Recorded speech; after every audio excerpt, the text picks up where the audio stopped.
Распеаниот Славеј.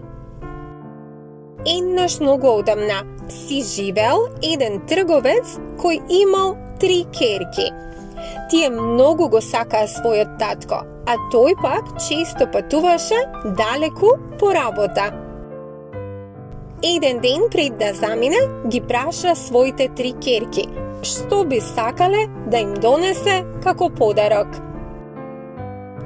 Најстарата ќерка рече: "Тато, донеси ми бисерна огрлица."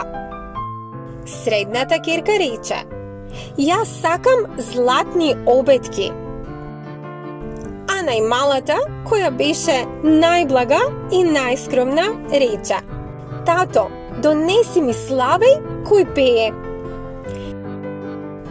Таткото ветил дека ќе донесе се што побарале и тргнал на пат.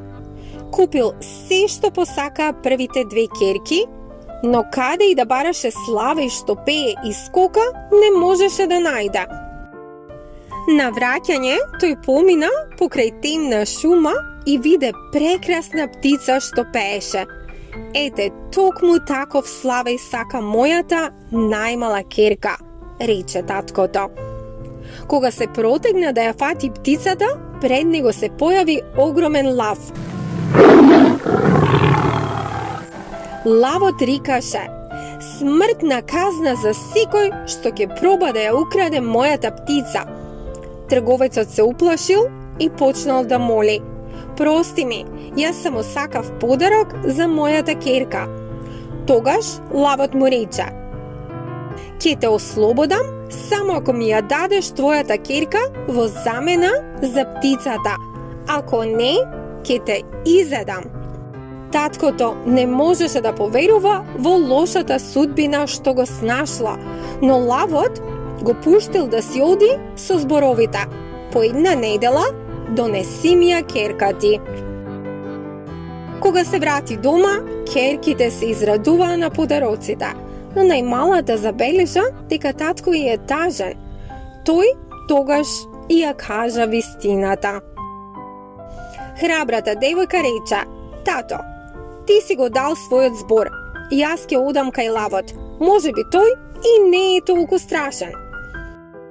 Кога пристигнала во шумата, лавот и се поклонил и рекол со нежен глас: "Не плаши се, мила девојко. Преку денот сум лав, но ноќта станувам човек, зошто бев проколнат од зла вештерка." Така најмалата ќерка живеела со него и со текот на времето го засакала. Секоја вечер, кога сонцето ќе зајдеше, лавот се претвораше во убав млад човек. Еден ден лавот и рече: "Ке се венчаме, но мора да внимаваш никогаш да не ме гледаш како лав во човечка форма пред други. Ако некој не види, магијата ќе се врати и ќе ме изгубиш." Таа вети, но за жал, еднаш додека спиеше, нејзините сестри ја натерале од љубопитност да види како изгледа на вистина. Кога ја запалила свеќата и го видела убавиот млад човек, капка восок паднала на неговата кожа. Тој се разбудил и рекол: "Ах, сега е се готово. Сега морам да одам кај злата вештерка, која ќе ме претвори во орел." И така тој исчезнал во ноќта. Девојката плачела, но решила да го бара низ целиот свет. Одела по гори, по планини, по реки. На секое место некоја животинка и помагала, дали тоа било лисица, мечка, птица, и секоја од нив и давале по некој магичен предмет за да успее да стигне до него. На крај, со помош на тие предмети, таа стигнала до замокот на вештерката. Таму орелот, кој беше нејзиниот сакан, го чувала вештерката во кафес. Со магичен прстен, што го добила од животните, таа ја скрши клетвата на вештерката и орелот се претворил повторно во човек, а вештерката се исплашила и избегала за секогаш. Така љубовта ја победи магијата.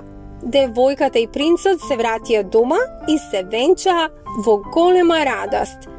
И секој пат кога ќе пееше славејот во градината, таа се сеќаваше како љубовта и храброста можат да ги победат и најголемите клетви.